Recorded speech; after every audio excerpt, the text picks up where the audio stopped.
Hello and welcome to this special broadcast. My name is Vineet Malhotra. You're watching the fourth episode of A Long Story Short, and with me today is somebody everyone knows, a legend of the game, somebody who does not need an introduction, former Indian cricketer, a man of many talents, somebody whose bowling is still talk of the legends as anybody who wants to come into the game. I still remember hosting one of the matches in 2005, the Challenger Trophy, and Kapil Paji was commentating. And when he saw Sreesanth's run up and his action, he was completely floored. And that's a compliment, I'm sure, which Sreesanth also must have enjoyed. So we have with us legendary cricketer Sreesanth, who joins us on the fourth episode of A Long Story Short. Sreesanth, thank you so much. Can I call you Shree if that's okay?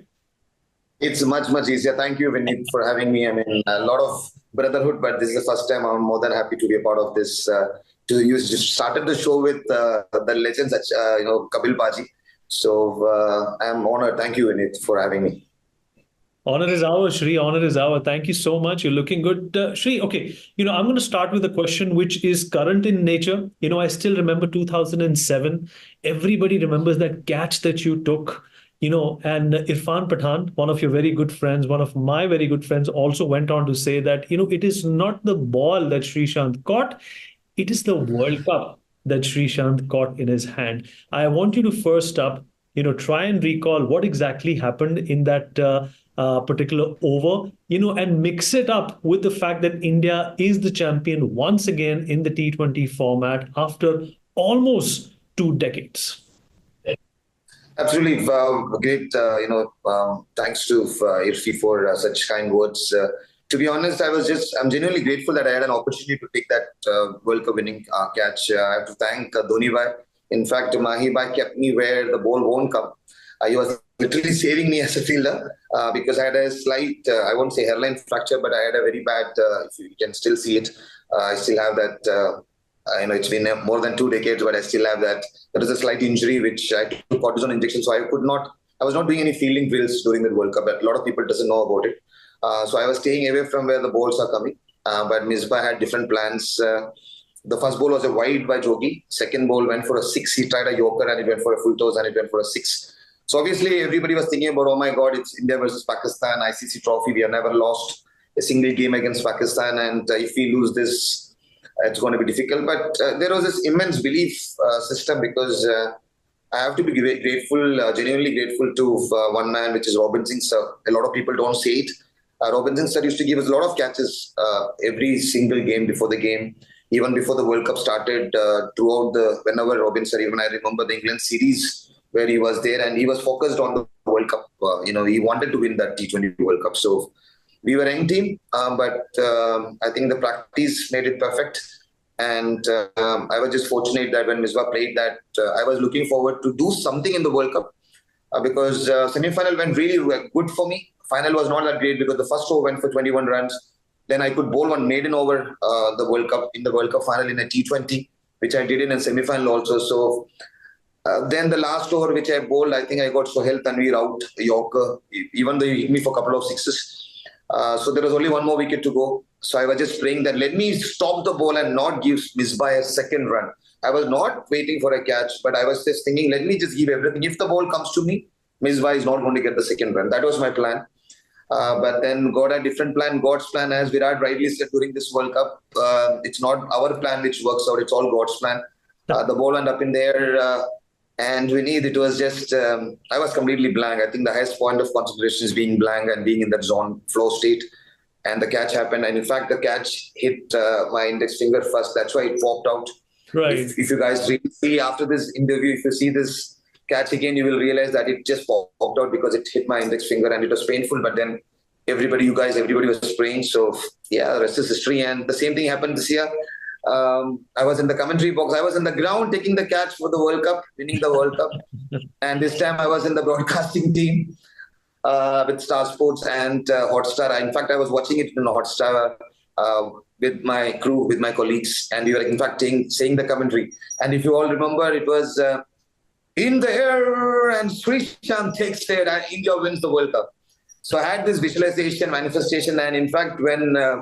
obviously, Star Sports did not have it. Hotstar had it when he took the catch. In fact, I was the one who said, In the air, Surya Kumar Yadav underneath, and India wins the World Cup. So thanks to that, and that's what miracle do happen. You got to just believe in it. So Vinny, the best way I can say is I could be there when India won the World Cup and I could take the catch, and I was there when Surya Kumar Yadav took that World Cup winning catch as well. So the only difference might be that there were Surya Kumar Yadav's catch was extremely brilliant. To judge those catch, especially in a boundary, Miller's wicket, crucial wicket. Hardik Pandya bowled a low full toss. It was not easy. It should have gone anywhere. Matches were here or there, but Surya hats of lots of respect to Sky for judging that catch really well, running around, throwing it up in the air, again getting back, taking those catch. I think when you compare both the catches, I think Surya's catch is 1,000 times better than me. So yeah, so yeah, but it was India-Pakistan match. So yeah. Shri, what do you think that World Cup did for Indian cricket in 2007? What do you think it did for you as well? Because it opened up a whole new era of cricket that we see today, including the IPL. Absolutely, Misbah Bhai, the other day when just before the World Cup, we had a show in our Star, and they were talking about. Misbah said, "If I had not played the shot, IPL wouldn't have happened." So I said, "No, it's not because of the shot you played; it's because of the catch I took." So if I had not taken those catch, IPL wouldn't have happened. That's what I believe. So everything happened for a reason, for great reasons. So yes, that changed the Indian cricket. I remember Lalit Modi sir telling us even in 2005, 2006. That Indian cricketers are going to become millionaires, and it's going to be like English Premier League. Sooner or later, it's going to be like that because the way Indian cricket is going, hats off to the board for giving the players what they deserve. It's only getting better and better. Even the women cricketers are getting that opportunity. So 2007 World Cup when we won, it really helped even domestic players, even the domestic prize money and the domestic remuneration also increased because every time we win an ICC trophy, every association gets a certain amount from ICC. So to develop cricket. So that's what happened in 2007. And I'm grateful that I could be a part of it. And then we won the 2007 World Cup. IPL started. It just became the next level. A lot of job opportunities. Now when we speak about it, women's cricket has come so ahead and way ahead. So lots of respect to the BCCI for the way they have been, handling, the exact amount of cricketers and giving them the opportunity. Not just the cricketers, but the workers behind it. You know it better. Not just the broadcasting team, the people who work behind the ground staff, the coaches.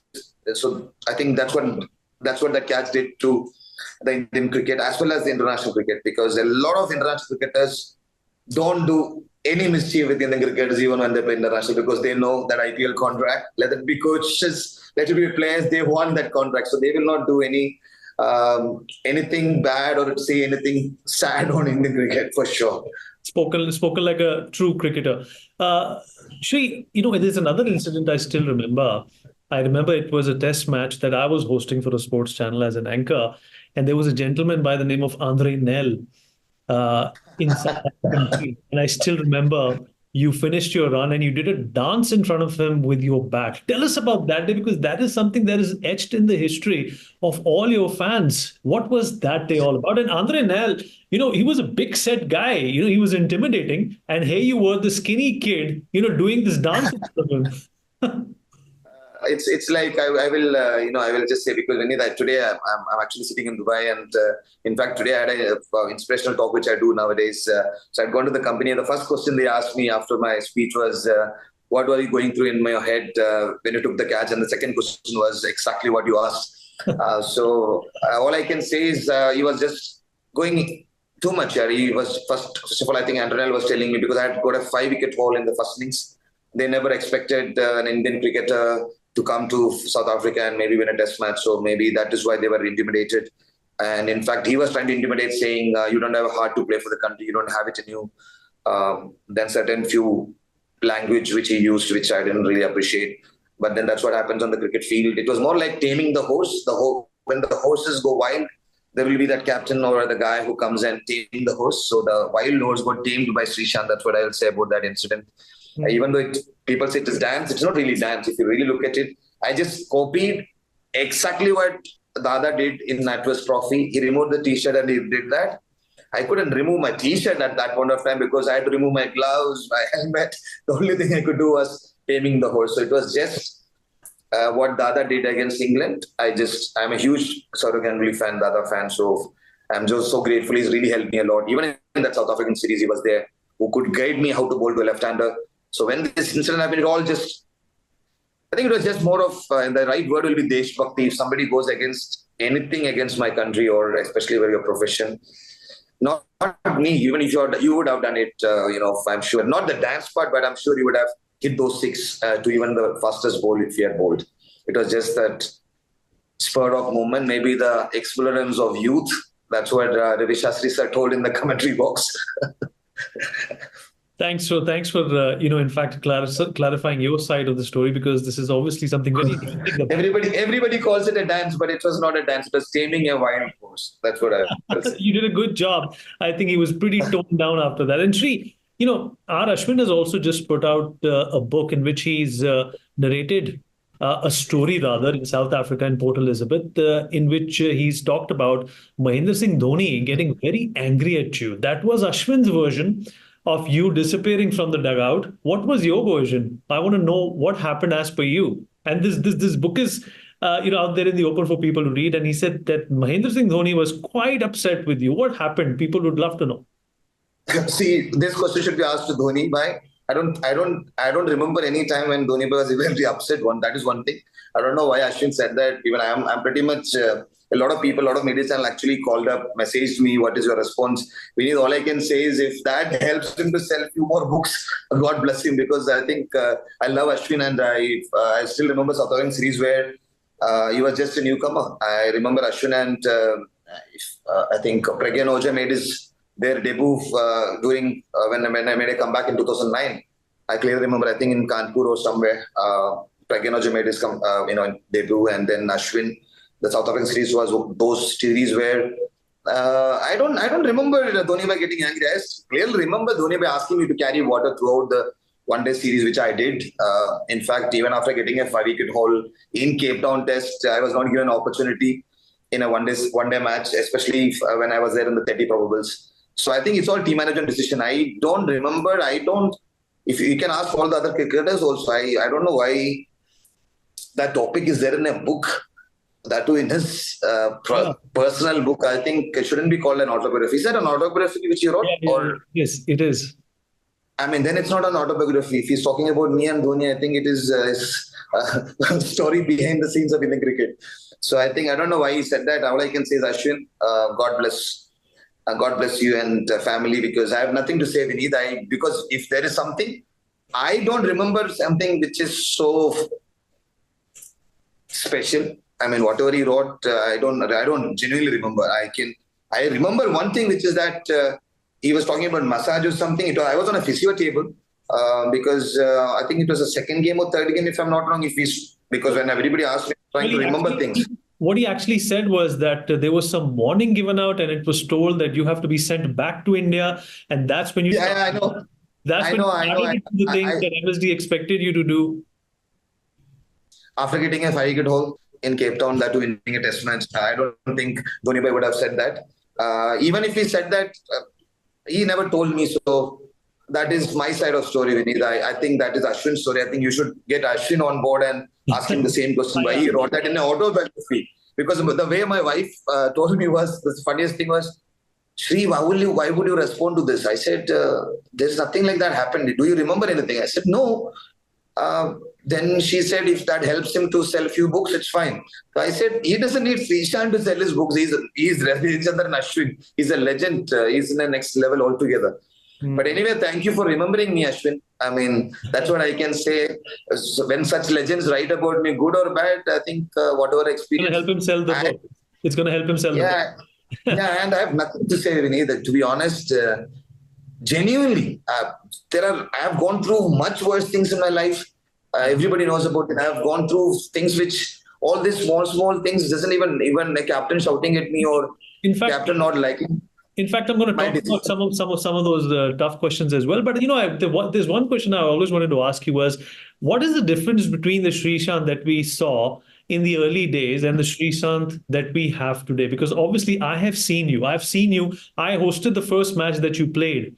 And here I am talking to you after almost 20 years. So what is the difference between the Sreesanth that we saw, say, in 2004, 2005, in comparison to what Sreesanth is today? I remember you being, for the lack of a better word, a very naughty person on the ground. You were always up to some theatrics, which only made watching cricket a lot more fun. Do you still embrace that Sreesanth, that Sreesanth of 18 years ago? See, Sreesanth of 18 years ago was this guy who hardly cared. All what mattered to me was performance, and I always believed you don't need to. The right word will be.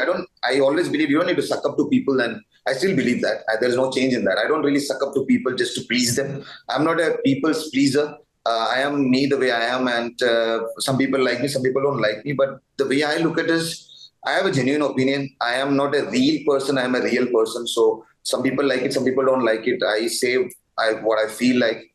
I think that's what life is all about. You don't hide behind the curtains. So even now, I don't do that. So the biggest difference will be now I'm more quieter. I don't really respond to like the way you just asked me about Ashwin's and all three. Vineet, I would have actually called him on a video call, or maybe I would have taken a flight to his house and asked him and made a video. Ashwin, can you please tell me when was that incident? I would have. So that's a huge difference because there's no time. I think with life, with experiences, you improve as a person, as a human being. I'm a father. I'm not just a son anymore. I'm a father of two lovely kids. My daughter is 9. My son is 7. Even when my ban was going on, my biggest praying was that when my daughter, grows up and Googles me, should be good positive things than negative shades. I was accused of things, and obviously I had to fight against them and fight a lonely battle. I will not say lonely battle personally, mentally, and spiritually, but a lot of people helped me. My parents, including you, were there to support me. A lot of people who believed in me really came up to me and gave me that support. So when I look back 18 years back, I never thought I need anybody. All I thought was just perform, and God is there. Everything will be taken care. That's not the way to live life.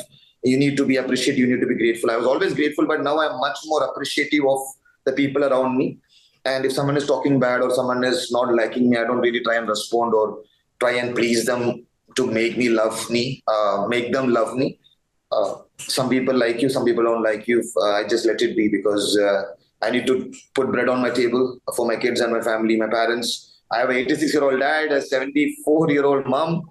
I need to take care of them, man. And I think if I keep on responding to all these so-called allegations or comments, oh man, I don't have time for it. I think life is way too beautiful to respond to every individual. So when people like you ask me, then I get reminded, then I respond. Otherwise, no, I don't. The biggest difference, I'm sure even you must have noticed, is that I don't really respond to unwanted comments at all. I just ignore. I think that is the best thing to do. Shri, I follow you. I follow you on every platform. You are somebody who comes across as somebody who works with a lot of passion. When you do something, you give it your all, whether it's your family, your profession, your other ventures that you're involved in. Passion and, attachment is the key word for you. Of course, what happened in 2013 was something that, you're completely exonerated of. The whole world knows that it was not you. But how did that change your life? How did that Shri change from the Shri that we got to see in the beginning? And you always say, Shri, that whatever happens, happens for the best. Was this also for the Absolutely. best? Lost out a lot of years in your life of cricket. See, when it comes to the game, yes, it did take away a lot of things. I always believe that, I still believe I'm surely one of the best, if not the best, after Kapil Paji to bowl those outswingers for the country, and I could bowl Yorkers at will. I have won a lot of matches for the country. I always thought, after my surgery, I had bone marrow edema in both my big toes, and I had to go under the knife. 6 surgeries on my left big toe, right big toes. I was in wheelchair in 2012 to 2013. Then I made a comeback.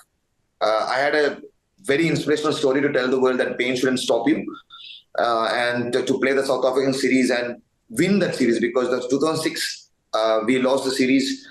2010 when we went to South Africa, we leveled the series. 2013 September October when we were going, I wanted to win the series, and maybe 2014 after the World Cup, I wanted to retire. in a high note. That was the kind of goal setting I kept as a cricketer when it comes to profession, but it had a different, as we rightly said. When I took the catch for the Indian team, I never asked why me, God. So I will never, and I should never ask why me when all this incident happened with me. So I know it might come very political now or philosophical, but I'm genuinely grateful the accusation happened to me. I'm genuinely grateful that I could understand who is closer to me. I could understand who is real and who is just so much, just fake friends and fake colleagues around. I think that lesson was needed in my life, and that made me a much better human being and a much better personality, as you rightly asked me. I got married in 2013 to Bhuvneshwari, and I call her Nanji. She gave me a couple of beautiful angels, babies. My mom, dad had a tough time. My niece, nephews all had a tough time during those times. Going to school, colleges was not easy. But that and all a sympathetic story, as I believe in belief system rather than sympathy. So all those incidents happen in my life, but I don't have no complaints. I'm just genuinely grateful, not just for this show. I'm genuinely, this is something which I kept on learning. It was not easy to start with.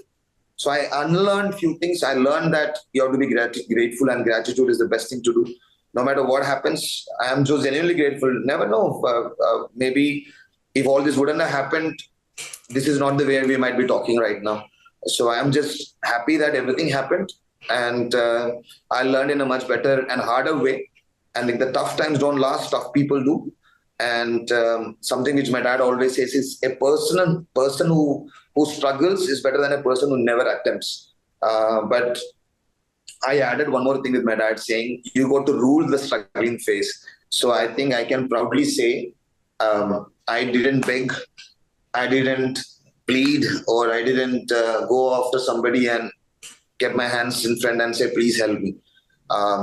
I can say I fought my battle with the right people at the right time. I'm just genuinely grateful to even Salman Khushid sir for fighting my battle in the Supreme Court.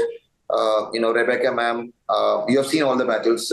Everybody, for that matter, the Vishal Associates in Delhi, all the lawyers who was associated with me, Pinake Mishra sir, who was the main person who got me the bail for the first time, and when I was in the most hardest time possible. But all those things taught me, and it got me much closer to my family and my dear ones. And so after that, materialist things and all this fame, all that didn't matter for me. Even now, when I get opportunities I do movies now, I do shows. But I think that life has taught me that at the end of the day, we are all human beings. Everybody's fighting their battle. There is no time for sympathy in this world. I mean, you to have empathy, sympathy, and telling your sad stories. No, you got to inspire people. That's something which I love to do. No matter how difficult your situation is, be grateful, because that will only teach you more better lessons. And that's something which I keep telling my kids, that be kind, be grateful. I think that's how you should live life. Hmm. And Shri, it makes all of us very happy that you're back into the system and you're an example. You're a hero, who fought Thank the you. system to get himself exonerated. And you were It's not easy.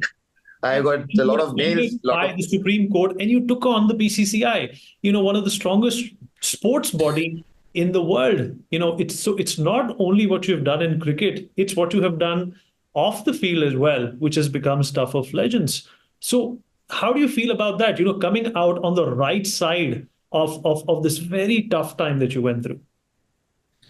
first. I should say all the gratitude towards gods and all the praise and all my dear ones who prayed for me.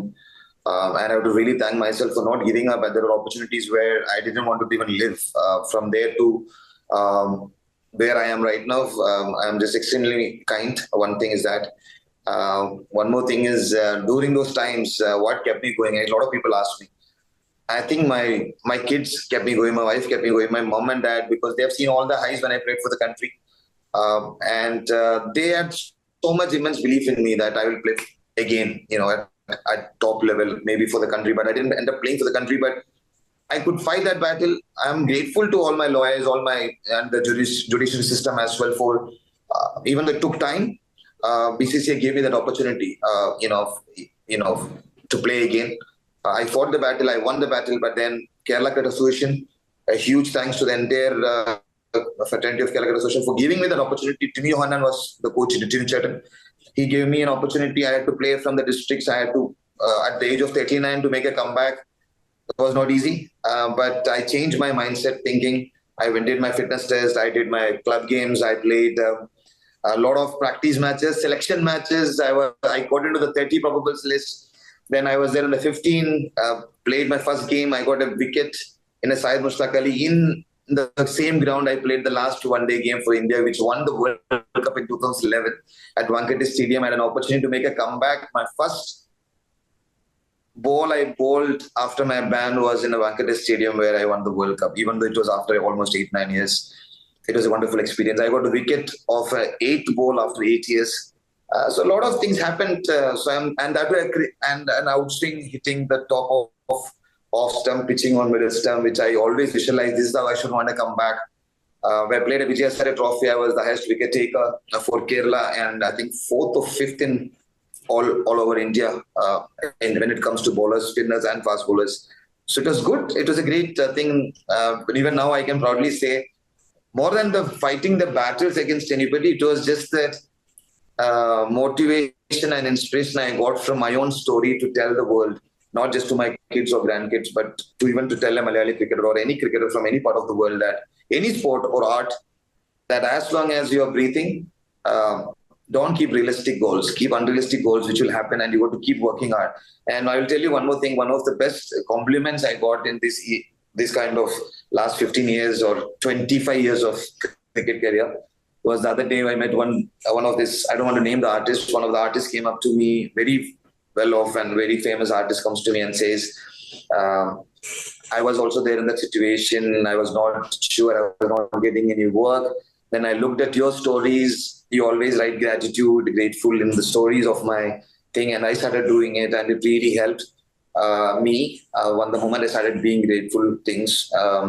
And then that person told me that you kind of inspire me and you are the reason why I didn't give up. So when a person at that status tells me that to me, I'll send you, Vineet, I'll send you the picture of in my Kochi house where I trained to make a comeback during the Corona days. I had written in golden, like I literally sketched it, saying, my biggest goal is for someone to come and tell me because of you I didn't give up. So I had written that. So that happened in my life. So That's amazing. I mean, I'm not want to get emotional in a podcast right now, but yeah, so that was the best compliment. Yes, winning the World Cup, fighting those battles, everything was good. But when somebody of such status comes to you and says, because of you, I didn't give up, God's grace. Shri, you're a hero at many levels. In fact, we don't have time also, to get into your heroics and the kind of person you are. You're an inspiration for all of us.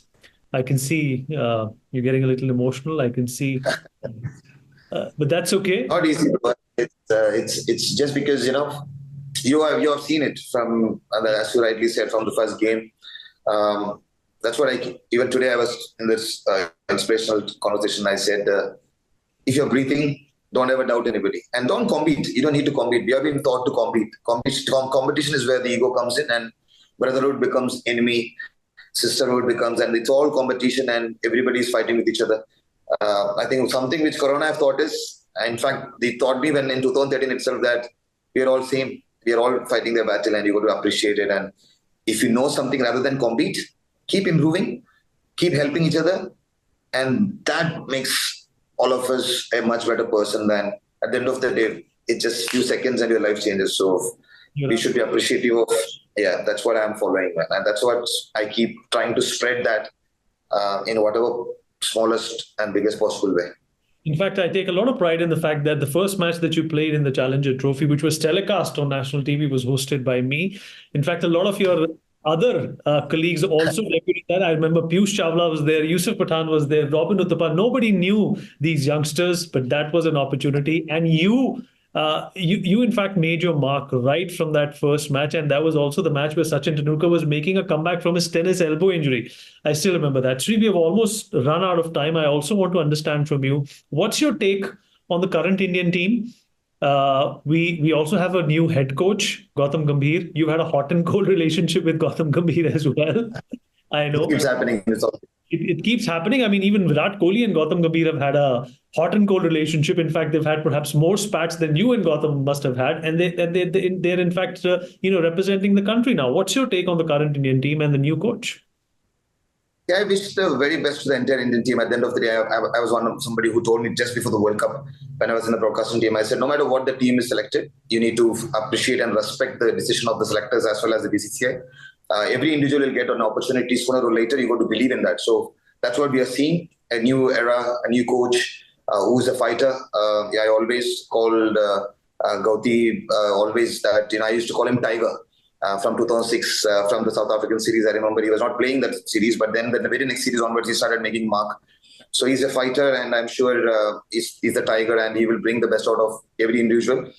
And one more thing about Gauti is that even in the tiniest opportunity, he's somebody who can actually change that tiniest to the best opportunity possible. So I think I could see even Abhishek Nair for that matter. I have a lot of respect. Half Malayali, so special consideration for him. So Abhishek also, at the end of the day, he's giving. That's something which I just told you before, that it's very important.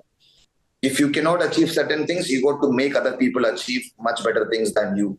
I think that's what Abhishek has been doing with all the youngsters. So I respect that also. And the entire team, Hardik, Rohit, and Virat being there, I think it's going to be a great tournament. Just want to wish Sanju here on this because I want him to do well.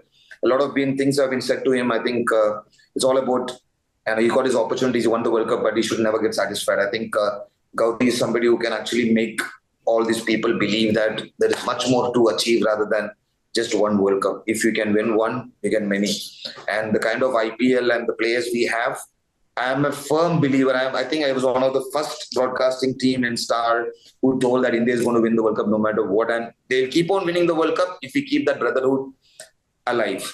And I just genuinely hope no more ego, just fight with each other, share your knowledge with each other. An Indian team is just going to go higher and higher and higher.